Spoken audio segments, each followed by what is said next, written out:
Hello, Elissa Freeman here, Creative Life Coach, and welcome to Barefoot Conversations. Today we're going to be talking about passion and obsession and the creative person.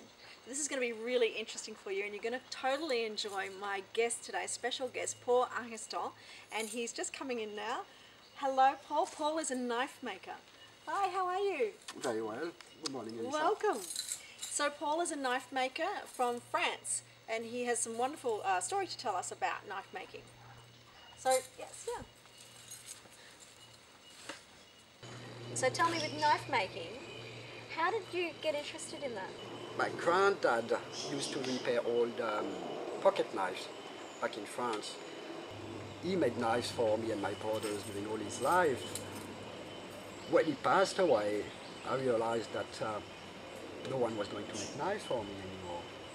I thought that I would start making my own.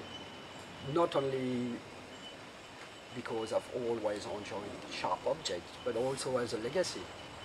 Because my granddad is not here to make knives anymore, but it's something that mattered to him, and I thought that it would be a nice thing to do for me, but also for him. It's something that he passed on to me, and I also grew up in an environment where knives and swords were considered more like pieces of art than just a weapon. My dad is a very keen collector of antiques in general, but swords in particular. So after your grandfather passed away and you thought you'd carry on this legacy, when did it go from, oh, I'm interested in this, to when you began to realise that, oh, actually I'm preoccupied by this is what I love? Well, it started with a lot of frustration. Okay. Because making a knife is a very technical process. It took a long time to understand, so I was very, very frustrated. Once I understood, then the focus was on making my knives nicer. And it started as a simple hobby, but then it took more and more of my time. And I got to the point where I'm now a part-time knife maker. I not only make them because I enjoy making them, but I get people asking me to make knives for them, which is very satisfying to know that people actually enjoy what I do.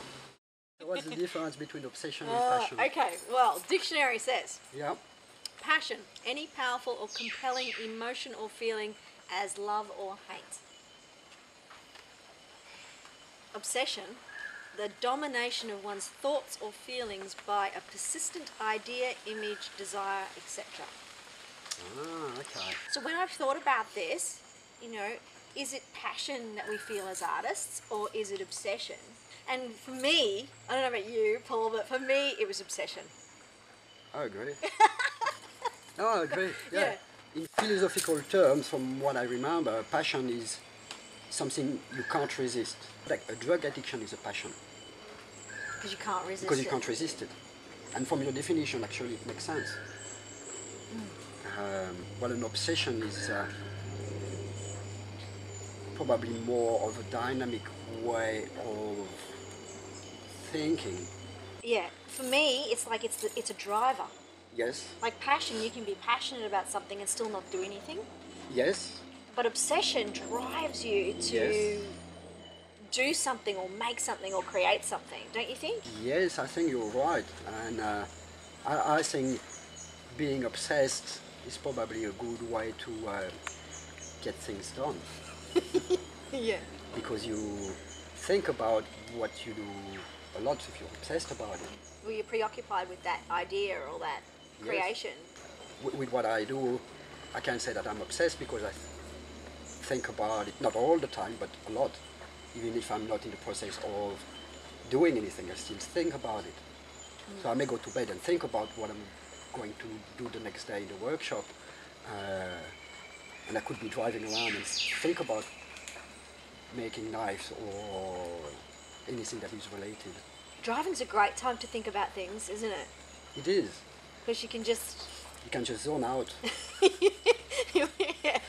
slow down and create in your mind. Also too, like for me, it's really important to that thought process which is that obsessive thought process where I'm preoccupied by an idea and I work it all out in my head before it even happens. It's kind of a little messy in there, but it's like, okay, this is what it's going to look like in the end, this is how I'm going to go about it. And if I wasn't obsessed, then I wouldn't have even had that thought. I do operate a little bit like you do, but I also use a notebook a lot. And I draw hundreds and hundreds of ideas on the paper. So I may draw hundreds of knives until there's a little spark and I'm on something there. And then I leave it and I think about it. Then I go to the workshop without any papers or anything. You don't take your notebook to the workshop? No, never. Then it's only the picture I've got in my head.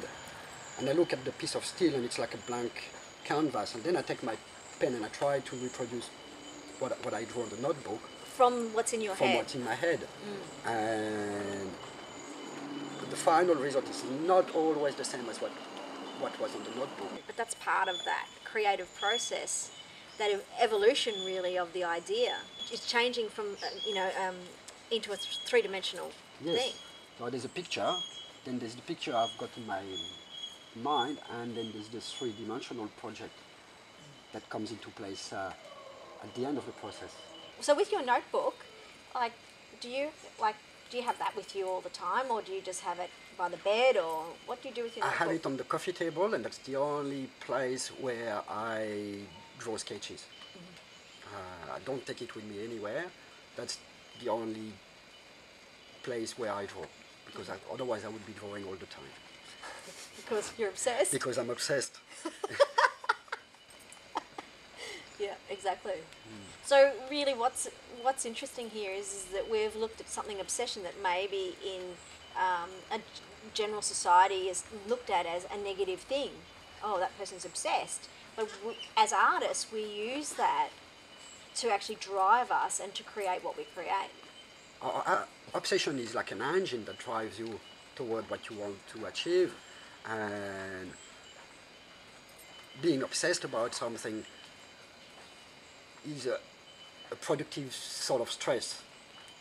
It's like stressing about what you want to do, but in a positive way. And that drives you, and that's really also what makes you trying to always do better, because it's being obsessed with what you do, but it's also being obsessed with the quality of what you do, and never being satisfied, and always trying to do better. I know that what I do is never good enough, and I'm obsessed with trying to do something better every time. If you think you can't do any better, there's no point in going any further, because you've achieved your best, and you're not going to get a better result. But if you're always obsessed with improving what you do, then that will take you somewhere else. I'm not so concerned with it being perfect, whereas for me, I'm driven to have it done. That obsession is like, this needs to happen, it needs to be done. It may not be exactly right yet, Yes. but it needs to be done. When you look at the final result, and if you think that you could have done better, does that help you?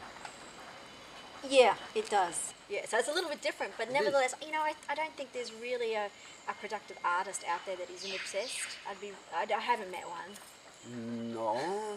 I know cooks who are obsessed with their cooking.